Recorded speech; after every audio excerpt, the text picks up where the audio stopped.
Ma, apat lang na letra pero kung mawala sila, hindi natin makakaya. Mama, ikaw ay mahalaga sa ating pamilya dahil nung kami mga bata pa, alam na namin kung paano ka magsuporta. Mama, alam mo ba na kung napapagod ka, ayaw namin na makita kasi ang gusto lang namin nakangiti ka. Kasi yun naman, di ba? Nung kami mga bata pa, isang patak lang ng luha galing sa aming mga mata.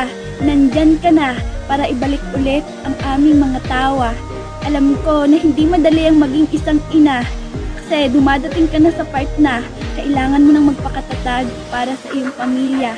Kaya mama, salamat talaga. Kung minsan nasasagot man kita pero huwag kang mag-alala. Ikaw pa rin ang aking reyna, mama.